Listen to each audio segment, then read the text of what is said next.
Михаил Петрович Громов вышел из банка с конвертом, в котором лежали $200, последние сбережения, оставшиеся после похорон жены Тамары. За 2 дня до этого он запомнил ее лицо таким, побелевшим. На следующий день он уже сидел в маленьком офисе компании, где за столом с деловым спокойствием хозяйничала Лена. Она выслушала Михаила, распечатала несколько фотографий старого дома и, пожав плечами, сказала: «Дача наследственная. Родственники отказались, мы это выкупили и продаем за $100. Но знайте, люди говорят, что там странно». Михаил только кивнул. Теперь цена в $100 казалась ему почти даром. Утром, не спав всю ночь, он сел в электричку, держа в кармане ту же 100 и думая о том, как купить участок и держать его как память о Тамаре. Лена ехала с ним, агент попросила показать дом лично и сопровождала покупателя. По дороге она рассказывала, что прежний хозяин, ветеран Григорий Петрович Воронов, Гришка для людей деревни, жил там с 1976 года и никого не подпускал близко. Люди говорили, что он был нелюдим и странен. Кто-то шептал о пропавших людях, кто-то о плохой энергетике. Михаил слушал, но в словах ощущал больше слухов, чем фактов. Ему было все равно. Он хотел забрать этот уголок земли, чтобы там что-то росло живое, чтобы запах яблок и трав заменил запах больницы и морга в памяти. Сосновка встретила их пустотой, по узким улицам не шуршали листья и не бежали дети, только редкие старушки переставляли горшки.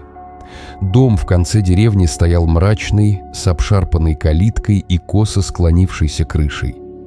Внутри было холодно и темно. Простая мебель, пыльные занавески, запах старины и чего-то острого, что щекотало ноздри. На столе лежала записная книжка с перечнем пришедших и ушедших, фамилии, даты, пометки. Михаил взял ее в руки и почувствовал легкую дрожь. В записях попадаются фразы: «Остался у Гришки», «Ушел поздно», «Не вернулся домой». На участке росли 4 старых яблони, сарай был покосившийся, но все еще стоял. В сарае Михаил обнаружил 3 чистые лопаты, аккуратно поставленные в стойку, и пустые канистры с запахом химии. Что-то в этом сочетании показалось ему странным. Он решил расспросить соседей.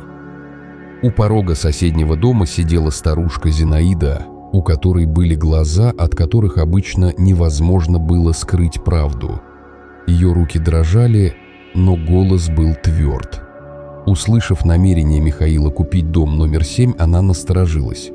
«Не берите вы его, Михаил Петрович», — сказала она, — «там люди пропадали. Гришка». Он был странным. Люди приходили к нему работать, помогать по хозяйству и исчезали. Участковый Кузнецов был его другом, потому и не проверял. Я сама видела, как весной у него умирали змеи, сначала по одной, потом все больше. Он их собирал и закапывал. Люди говорили, что змеи чуют мертвечину. Михаил слушал и не сразу понял, что делать с этой информацией. В душе копилось сомнение, но цена $90, которую он согласился заплатить после долгих раздумий, казалась ему последним шансом на маленькое, собственное место в мире. Ночам Михаил слышал шаги на чердаке и слабое шуршание под травой. Но самое странное случилось на рассвете. Он вышел во двор и увидел змей. Сначала одну, потом еще несколько. Они ползли к яблоням и замирали, сворачиваясь в бесформенные клубки. Вскоре он понял, что змеи умирают. Откровенно миллионы маленьких тел с извивающимися движениями, затем замирающие в безмолвии. Наутро весь участок был усыпан сотнями мертвых змей. Михаил, напрягшись, начал собирать их в мешки и относить в лес, закапывая, где душа требовала покоя. Он не понимал, что это за химия, что убивает змей, почему они собираются возле яблонь. Чувство тревоги не покидало его. В лесу он встретил мужчину лет 40, который оказался местным, Василием. Василий удивился, что Михаил купил дом, но в его голосе не было осуждения, только сожаление. Он рассказал, что Зинаида все ему говорила, что Гришка Воронов был ветеран и орденоносец, работал санитаром в морге и имел доступ к разным химическим веществам. Выяснилось, что за годы у него пропало много людей, кто-то уезжал, кто-то нанимался к нему работать и никогда не возвращался. «Мы просили милицию, но участковый был с ним дружен», — говорил Василий. «Мы подкарауливали Гришку, однажды он угрожал топором. По нашим подсчетам, около 8 человек. Зинаида говорит, что было и 10, и 12. Его голос дрогнул. Михаил почувствовал, как прошлое сжимает его сердце. Он решил обратиться в милицию. Не мог оставить это просто так. Через несколько дней, копая огород, Михаил наткнулся на кость. Это была не лопата, не старый инструмент, человеческий костяк, частично сохранившийся, с пятнами химического налета. Он сразу же позвонил в милицию. На место прибыли майор Кузнецов и лейтенант Петров. Кузнецов оказался тем самым участковым, морщинистым, не совсем уверенным человеком, который, тем не менее, вызвал следователя и судмедэксперта. Судмедэксперт Степан Ильич Воробьев приехал в белой рубашке, осмотрел кости и сказал слова, которые Михаил не хотел слышать. Возраст погибшего около 25-35 лет, погребения. От 3 до 5 лет назад причина смерти – тупая травма головы. На костях обнаружены следы химического вещества, похожего на формалин.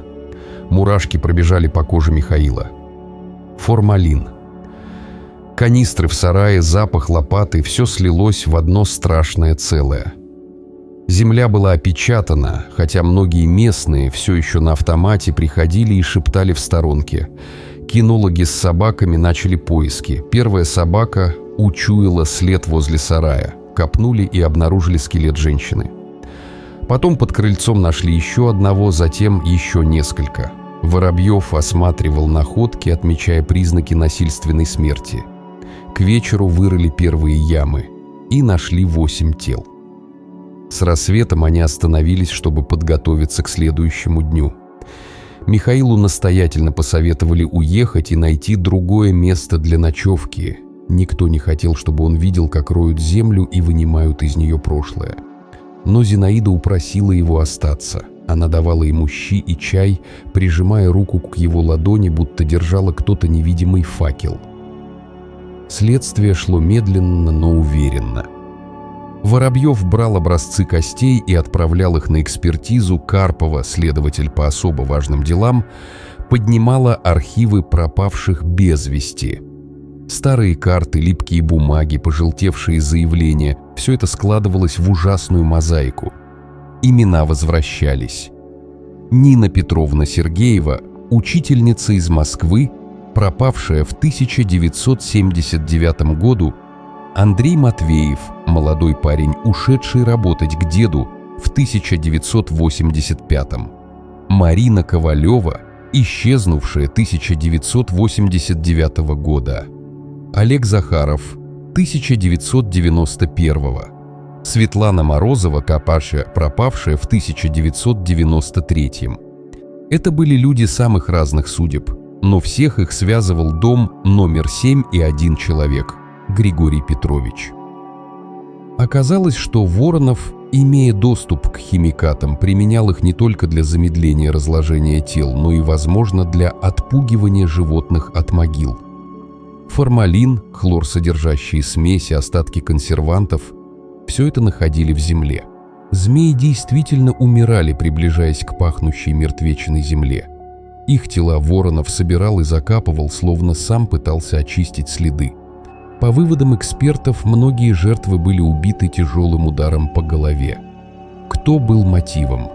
Отчаяние, безумие, привычка? Вопросы висели, ответы отлетали, как тени. Воронова вскоре нашли мертвым от сердечного приступа. Его здоровье подорвало годы одиночества и, возможно, груз содеянного. Было похоже, что он ушел сам, не дождавшись суда. Формально дело было закрыто в связи со смертью обвиняемого, но родственники жертв требовали правды и справедливости. Установили личности десятки человек, потом еще больше. Общее число жертв достигло 17, и, возможно, это еще не конец. Кости, архивы, забытые записки все еще выдавало новые имена. Для Михаила же последствия оказались личными и горькими. Дача, которая должна была стать началом новой жизни, превратилась в живой памятник чужой смерти. Он пытался продать дом, но покупатели отказывались. Репутация места тянула вниз. Он подал иск к агентству, надеясь вернуть деньги, но суд признал сделку законной, документы были в порядке, отказ наследников тоже. Суд длится 4 месяца. Михаил проигрывает. Он теряет последние деньги и остается с грузом ответственности за вскрытые тайны и без дома.